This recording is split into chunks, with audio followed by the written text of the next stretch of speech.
Anyway, wow, grabe naman ito.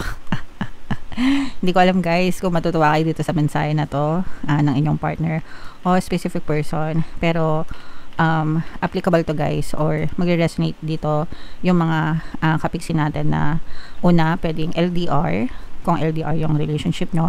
Pangalawa, pwedeng separated na kayo, hiwalay na. Pangatlo, pwedeng ghosted kayo, mga kapiksi. Pwede rin na in a relationship pa kayo pero nag-aaway kayo guys, no? So kahit ano pa yung sitwasyon nyo doon sa mga nabanggit ko.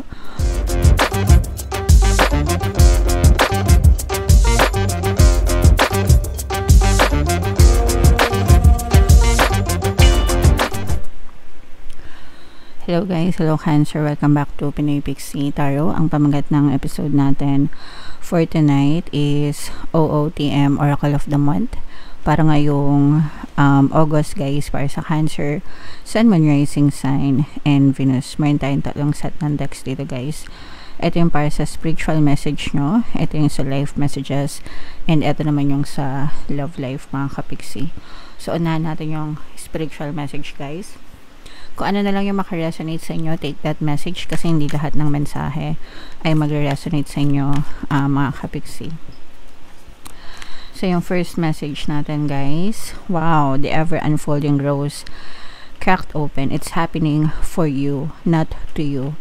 So ibig sabihin nito guys, lahat ng nangyayari sa buhay natin is nangyayari para sa inyo mga kapiksi, whether positive yan or negative.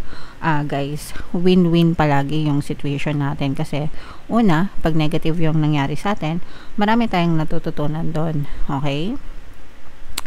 Marami tayong natututunan, nare-realize natin kung ano yung mali, and then nare-realize natin kung ano yung dapat na nating gawin para sa susunod na chapter ng buhay natin, 'di ba? Maiwasan na natin yung mga pagkakamali na yon mga kapiksi, and at the same time mas nagiging malakas din tayo, nagmamature tayo, as we grow old, natututo tayo, mga kapiksi. So para sa iyo yon. And syempre kapag positive naman yung nangyayari sa atin, 'di ba, we should be grateful, mga kapiksi, kasi na-experience nyo yung mga magagandang kaganapan sa buhay. Alright, so again, lahat ng nangyayari sa atin guys, negative man or positive, para sa atin yan, and palagi yan may magandang idudulot para sa atin. Kaya huwag kayong masyadong magmokmok, huwag kayong masyadong malungkot, or huwag kayong masyadong panghinaan ng loob mga kapiksi kapag hindi masyadong maganda yung nangyayari sa inyo, okay? So yan yung first message para sa inyo guys. Another message natin is yung sa life naman, mga kapiksi. Habang sinashuffle ko to guys, panoorin yung video natin regarding sa ating paano mag-manifest ng abundance video course. Kapiksi, sawa ka na ba sa mga struggles at hirap sa buhay mo? Masipag ka ba at masikap sa buhay ngunit hindi ka pa rin umaasenso? Ilang beses ka na bang nag-attempt magnegosyo at mag-invest pero palagi ka pa rin nalulugi? Sa pagkakataon na ito ay maaaring may subconscious beliefs ka na nagiging balakid sa iyong pag-unlad at pagyaman. Introducing, paano mag-manifest ng abundance video course. Dito ay matututunan mong ma-overcome ang mga balakid mo para tuluyan ka ng umunlad, umasenso, sumagana, maging matagumpay, successful at maswerte sa iyong kabuhayan, pera, trabaho, negosyo sa lapi at kaperahan ng bonggang-bongga. Dali, mag-send na ng email sa pinoypixitaro@gmail.com at simulan na ang iyong pagyaman ngayon. Alright. So, sa lahat ng gusto mag-avail ng course guys, naka-flash sa screen nyo. Una, meron tayong paano mag-manifest ng abundance video course. Meron din tayong paano mawala ang third party at magkaroon ng harmonious na relationship. And meron din tayong paano pabalikin si ex, revise breakup. Sa mga interesado guys, mag-send lang kayo ng email sa pinoypixitaro@gmail.com. So, ito naman yung life messages nyo. Ito guys, parehas maganda. So, ito mga kapiksi, ibig sabihin nito, unti-unti nyong binibuild yung mga dreams nyo sa buhay, no? Unti-unti nyong binubuo yung mga pangarap nyo, unti-unti nyo na rin tinutupad, unti-unti kayong nakakita ng progress, and development, mga kapiksi. So ito naman, hindi naman ito success overnight, guys, no? Talagang ito'y dapat na pinagsisikapan natin sa buhay, mga kapiksi. Kagaya nga nung gustong-gusto kong i-example yung mga buhay ng mga artista, no? Kasi 'di ba mga sikat na mga artista, mga kilalang artista, pero bago sila naging sikat, guys, bago sila nakilala, dumaan muna sila sa mga pagsubok, 'di ba? Mga audition. Hindi natin alam kung ilang audition yung ginawa nila. Hindi natin alam kung ilang beses silang na-reject, 'di ba? Pero every time na na-reject sila,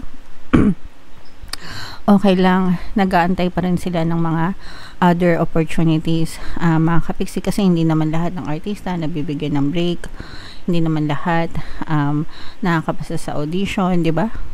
Tapos yung iba nagsimula sa pa-extra mga maliliit na roles bago sila maging bida-bida and talagang mag-build, no, ng pangalan para sa sarili nila. So, ganun din sa buhay natin, kahit hindi tayo mga artista, mga kapiksi, meron tayong mga layers of success, guys, and yung mga experiences natin. Minsan may mga failures tayo, rejection, di ba? May mga sablay, kumbaga, pero wag nating gamiting dahilan yon para hindi tayo sumakses. Mga kapiksi, tuwing nadadapa tayo, magpahinga, tapos bangon ulit, guys, no? Hanggang sa mag-work talaga, hanggang sa ma-achieve nyo talaga yung mga pangarap nyo sa buhay, mga kapiksi. So, unti-unti nyo nang binubuo yung mga pangarap nyo. Okay? And ang maganda dito, guys, is habang binibuild nyo tong mga pangarap nyo sa buhay, natututo kayo, no? Natututo kayo, nagiging kayo ng knowledge and kaalaman, at saka nalalaman nyo rin kung sino yung mga taong handang tumulong sa inyo, hindi lang sa physical reality, guys, even sa spiritual world. Mga spirit guides nyo and ancestors are also looking after you, mga kapiksi. Ibig sabihin talagang ginagabayan kayo and para maging tama yung mga desisyon nyo and mapunta kayo sa tamang landas. So you're not alone and you're never alone in this journey, mga kapiksi. So matuto tayong mag-appreciate, guys, ng mga tao na talagang handang tumulong sa atin, Cancer. Okay? Alright. So comment down below if naka-resonate kayo dyan, Cancer. Ito naman, guys, sa love naman, tingnan natin yung mga mensahe sa inyo ng person nyo. Habang sinashuffle ko to, guys, sa mga naghahanap ng mga pampaswerte na lucky charms or lucky bracelet, may mga items na makikita kayo, guys, nakatag, no, sa description box siya sa comment section. Ito yung mga sample, ito yung aventurine at saka citrine, guys, napaka-bisang combo pampaswerte. Check out na kayo, guys. Excuse me, mga kapiksi. Hindi pa tayo masyadong magaling, no? Parang bumalik na naman yung ubo natin, di na nawala. Anyway. Wow. Wow, grabe naman ito. Hindi ko alam, guys, kung matutuwa kayo dito sa mensahe na to ng inyong partner o specific person. Pero applicable to, guys, or magre-resonate dito yung mga kapiksi natin na una, pwedeng LDR, kung LDR yung relationship nyo. Pangalawa, pwedeng separated na kayo, hiwalay na. Pangatlo, pwedeng ghosted kayo, mga kapiksi. Pwede rin na in a relationship pa kayo pero nag-aaway kayo, guys, no? So, kahit ano pa yung sitwasyon nyo doon sa mga nabanggit ko, this might resonate with you.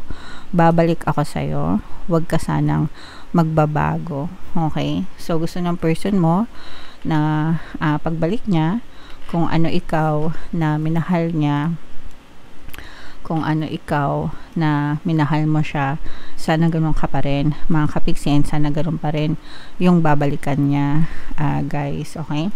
So, there are a lot of factors kung bakit kayo nagkahiwalay. Syempre, iba-iba kayo ng story. And although hindi naman lahat kayo babalikan nila, but it gives hope, no? Especially kung talagang nagpapabalik kayo, mga kapiksi. Kung hindi nyo sila sinusukuan, dun lang sa mga ano guys, sa mga legit, no, na pabalik, kung talaga kayo mga legal guys, no, or kung kayo mga inagawan. Yan. Pero kung ano, kayo naman yung third party, abay, manahimik kayo, mga kapiksi. But yeah, if this resonates with you, comment down below. Meron tayong mga pampabalik na subliminal guys. Pwede nyong pakinggan yan. At saka yung course natin guys, paano pabalikin si ex, revise breakup. So meron akong success stories na pinost, mga kapiksi. 5 days lang siya. Nakakita na siya ng movement after niyang sundin yung course. So kung gusto niyong pabalikin yung mga person nyo, pwede rin kayo mag-avail ng course, mga kapiksi. Alright. So comment down below guys if feeling nyo naka-resonate kayo dyan. And kung anong mensahe kayo dito naka-resonate. Dito ba sa spiritual, dito ba sa life, dito ba sa love life, mga kapiksi. And for more tarot readings, ito yung playlist nyo. Ito naman yung ating success stories ng paano mag-manifest ng abundance video course. Click here to subscribe guys. Thank you for liking, sharing, and subscribing. See you next time. I love you all. Have a nice day. Bye-bye.